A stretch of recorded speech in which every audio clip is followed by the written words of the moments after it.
Ford has finally taken the veils off the new Ranger, and boy does it look good. Let's roll the montage and start the show.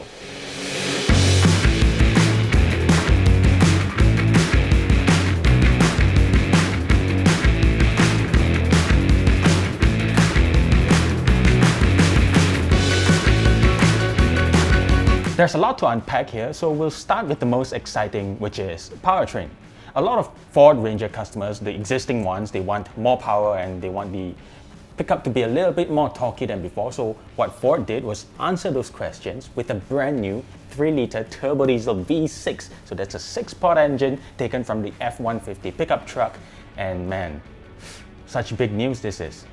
Ford didn't release any output figures just yet, but it promises class-leading performance and an effortless towing experience, things that customers want. The engine has also been adapted to suit the Ranger, with modifications done to the turbocharger's lubrication system, helping it perform optimally in extreme tilt angles. Ranger customers also apparently really love off-roading, but we'll get to that in a bit.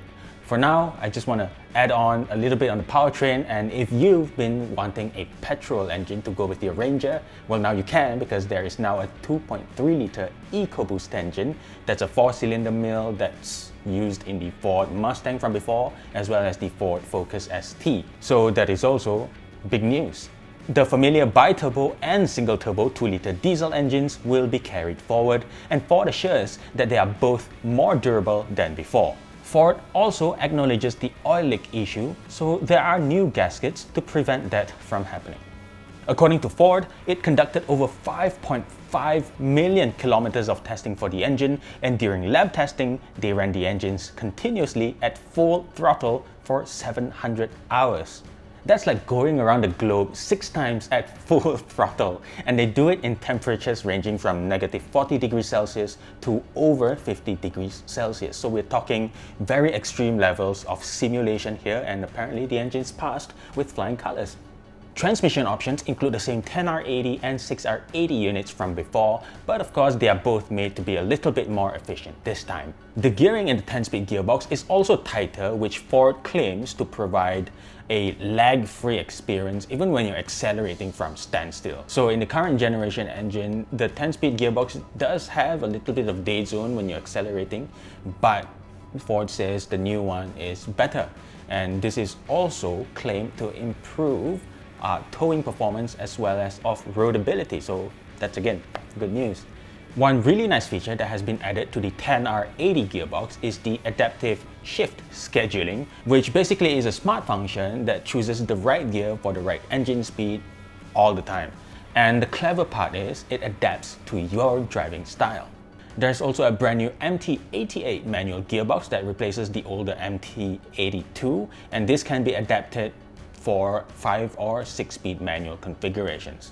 No details regarding electrification was announced, but rest assured, the T6 platform is future-proofed and can be electrified down the road should that be needed. Yes, it still sits on the 3rd generation T6 platform, but every component has been touched and revised, so consider the new one to be a bit more sophisticated and more matured. Plus, the T6 platform was already very good to begin with. For this generation, Ford pushed the front wheels forward by 50mm, lengthening the wheelbase and effectively creates a slightly better approach angle. The track width is also widened by 50mm to allow for better axle articulation, again lending to its improved off-road performance. It uses a similar suspension architecture from before, so the front suspension is independently sprung, while the back uses a solid beam axle plus leaf springs, and they have been revised, of course, to provide a more car-like quality, it seems. Customers can choose between 2 4-wheel drive systems, including the new full-time 4-wheel drive system with an electronic switcher and 2-speed transfer case. This time, you can just leave it in 4x4 mode and not worry about damaging your drivetrain. Okay, let's finally talk about the way it looks. I think it's so much more rugged looking, especially the new front face with the C-clamp headlights. Matrix LED lighting is available for the first time on the new Ranger, and there's actually 360-degree zone lighting around the car, including some high-powered LED super puddle lamps right under the wing mirrors, so it's going to cast a really bright light in low light conditions. The cargo box is 50mm wider and would fit a full-sized wooden pallet this time, and it too has lighting elements to help customers work in the dark. There's stuff like a charging port to power your equipment, and the tailgate has built-in clamping sockets and a ruler, both in metric and imperial measurements, to benefit woodworkers, or in our case, contractors. What really stood out to me was two structural features, starting with the rear box step.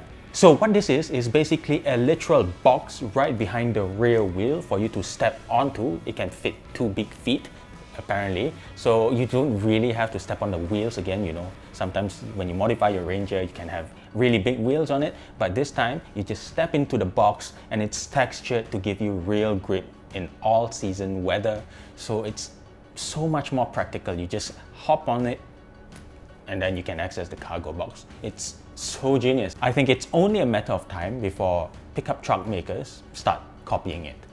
Another feature is the tie-down points beneath the box caps, which are the strips of plastic that covers the entire top of the cargo box. There's literally hundreds of accessories for the new Ranger, like over 600 so it seems, including canopies and rolling shelters, so you can truly customize your Ranger to suit your need. It's insane. Moving inside, the first thing you'll notice is the massive 12-inch portrait-style infotainment display. This has Ford's latest Sync 4 system, which offers over-the-air updates and remote smartphone operation, so you can do lots of things like starting the engine, climate preconditioning, check vehicle status, and all that jazz, all from the Ford Pass app. All of your off-road and driveline data is shown on the display, though lesser variants will get a 10.1-inch display or a slightly smaller one instead. The instrument cluster is also fully digital, which is really advanced stuff for a pickup truck. The photos also show that it has electrochromic rearview mirror, a short-throw electronic shifter, electronic parking brake switch, and loads of clever storage areas, including a big bin within the center armrest. There's also a wireless charger for Qi-compatible devices, and there is also USB-C charging ports, which is a modern and unique touch. Ford did not really go into the details regarding its driver assist systems, but being a Ranger and being the class leader that it proudly wants to be, I don't expect anything less than level 2 semi-autonomous driving systems. So that will include a lot of stuff like adaptive cruise control, AEB, forward and rear traffic cross alert, and lane keeping assist, all that stuff, man. So I think it's only a matter of time before we get more details, including details of the Ranger Raptor, but I guess keep your eyes peeled because we'll be updating you with more info in the near future. But until then, perhaps let us know what you think of the Ranger in the comment section below. For me personally, I think it really looks good. The headlights, the bodywork, and the rear lights, they all create this really, you know, build Ford tough motto that they always bandy around. So it's a really nice upgrade from the current T6. What do you think? Again, let us all know in the comments below, and see you in the next one. Bye bye.